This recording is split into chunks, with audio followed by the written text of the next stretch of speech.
Tim Frisch with a Frisch perspective here, bringing you analysis, reviews, and fun from a Christian nerd's point of view. And today we're going to continue our coronavirus conversations. I started this yesterday with episode 1 with coronavirus encouragement, just trying to remind us to count our blessings and to give some encouragement during this time of upheaval and a time of having to adjust a lot to many changes. And that's going to be our topic today, changing our plans. There's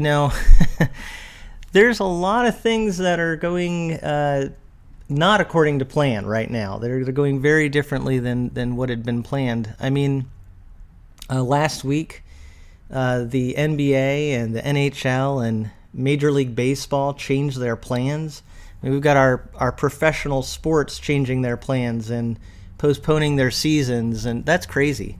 I mean, like I said yesterday, this seems unprecedented. In talking to my kids, I don't think something like this has really ever happened before in the United States, where we've had so many professional sports have to be postponed and schedules altered. I even heard that Broadway shows in New York City are right now canceled. So talk about changing plans. It's just crazy. I mean, these are big institutions, a lot of moneymakers. I just heard this morning that Hollywood is really taking a hit.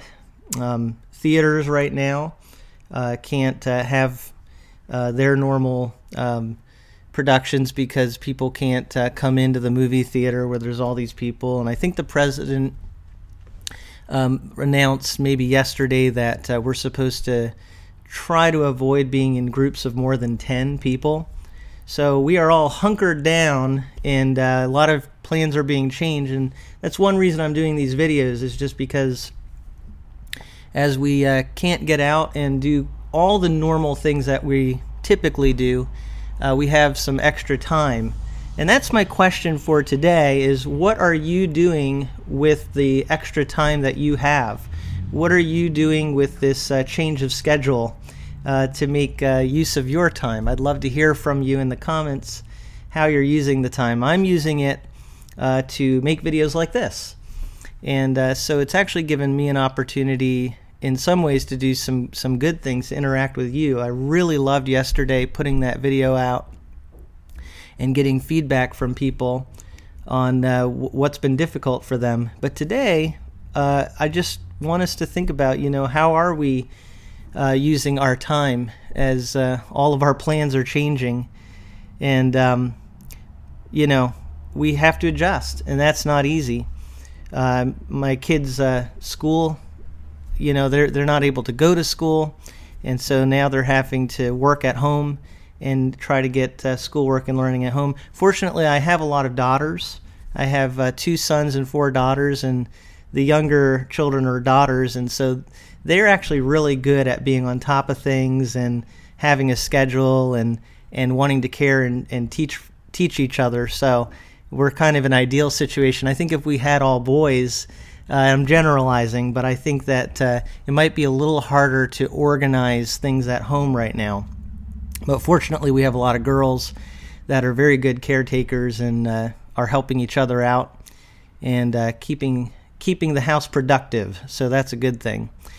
But our churches are also having to deal with a lot of change, and that's something. I'm sure that if you go to church, your church is now having to adjust its schedule and how they're going to do their services, and so we're going to be changing things at our church, and I'm sure a lot of your churches are as well. And in the midst of all this, as if that's not enough stuff to change, you may have noticed, if you watch my channel, I don't have my green glasses, and that's because the other day I lost them. They just totally disappeared out of nowhere. So in the middle of all these things that we're having to adjust to, I lose my green glasses. I mean, sheesh, what timing?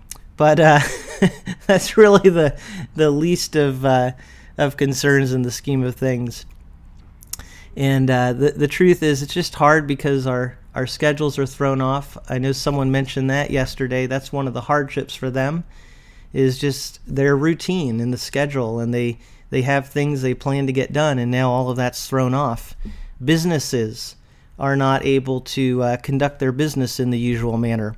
I think of restaurants now, which many have been ordered to basically not have people in their restaurants eating in the restaurants. So now they're having to do takeout and conduct their business in a totally different way. My niece had a wedding that was planned, and that's sadly going to have to be postponed. I mean, those are hard things to have to adapt to. We have exchange students that are being affected. We actually had an exchange student at our Christian school that now has to go back early, and it's really sad. I know a girl, too, who's actually on a college school trip for a semester. She was in New Zealand, and because of the situation has to come back.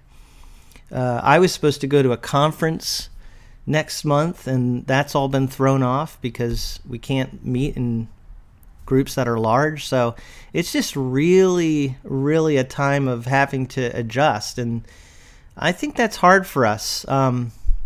The hard thing for humans is when we feel like we don't have control, right? Lack of control is so hard for us as humans.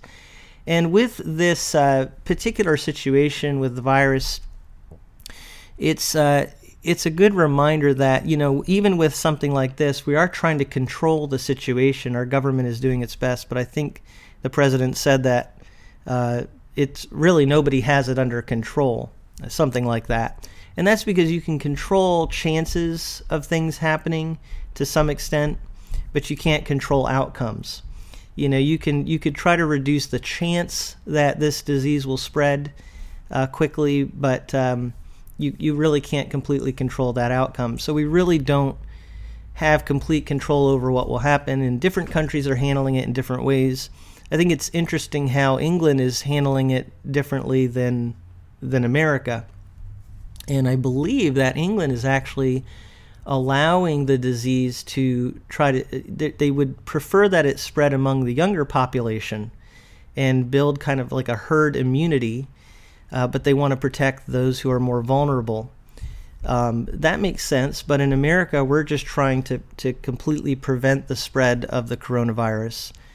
So again, it shows you that we're trying as humans to control things, but you don't know what's going to happen, and we'll see which strategies work best. We can try to adjust and influence the chances of things happening, but we can't completely control outcomes. It reminds me too, when we think about the virus, if you think of YouTube videos, it's really fascinating that on YouTube you can try to get your videos to spread, and sometimes we call that going viral when they spread quickly. And the thing is, you don't know what a video will do. You don't really know. And you can try your best to promote it, but I remember I had a video that it was the same video on two different channels, and on one channel it spread pretty quickly and really had a far reach, and then on another channel it didn't do well at all, and it was the same video. So it's the same with this particular situation. You really don't know what the outcome is going to be. And so a lack of control is what I'm really talking about here. Lack of control is really hard for us as humans. We want to feel in control. It gives us a sense of security and safety. Well, I want to encourage you today, if you're a Christian, I think you know this, but if maybe you're not a Christian and you feel like things are out of control, I just want to encourage you that God, He is in control. And, I love there's a verse that talks about how God knows the plans that He has for His people. And I think that's a fascinating statement because it clearly says God knows the plans that He has for us. And the truth is we don't know the plan. I mean, we don't really know how things are going to go. Isn't it cool to think about the fact that God knows exactly what will happen, and he's got it under control. It's also interesting that the Bible talks about not boasting about tomorrow, which I think is interesting. You know, when you think about tomorrow, I mean, why can't we say, oh, tomorrow I'm going to do such and such a thing? I mean, what's wrong with that? Well, the problem is that we so easily think that we do have control over everything. We do think that, you know, we know exactly what's going to happen. And in reality, you know, the Bible is reminding us we don't have complete control. We have to remember that, you know, as humans, we can only do so much. And we should do our part. We should take responsibility to do the right things.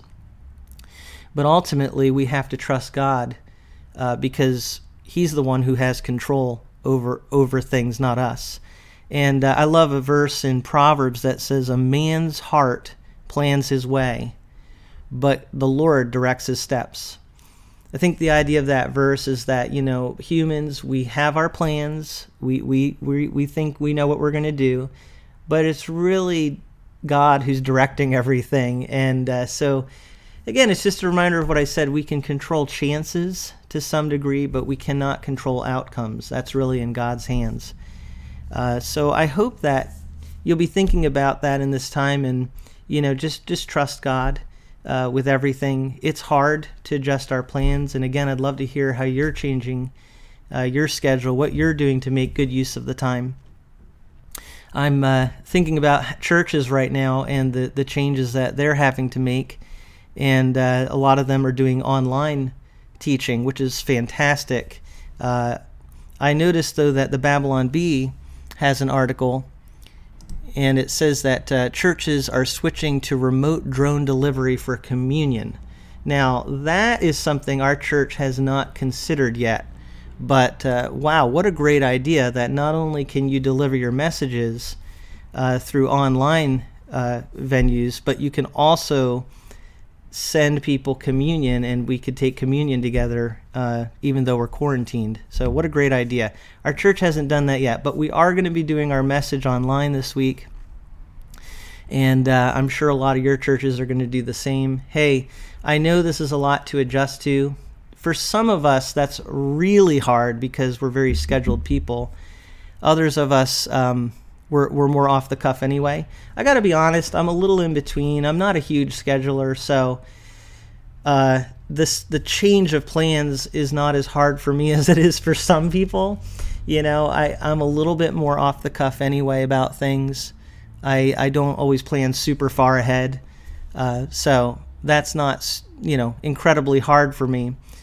But still, it's an adjustment, and we know that this is probably going to be a couple weeks at least, and maybe more, and the unknowns of how long this is going to last can be really hard for people. So I know it's hard, and again, I just want to be here to encourage you and hopefully be a positive voice in this situation, and I'd love to hear from you. So thank you so much for watching episode 2 in our coronavirus conversations, brought to you from a Frisch perspective.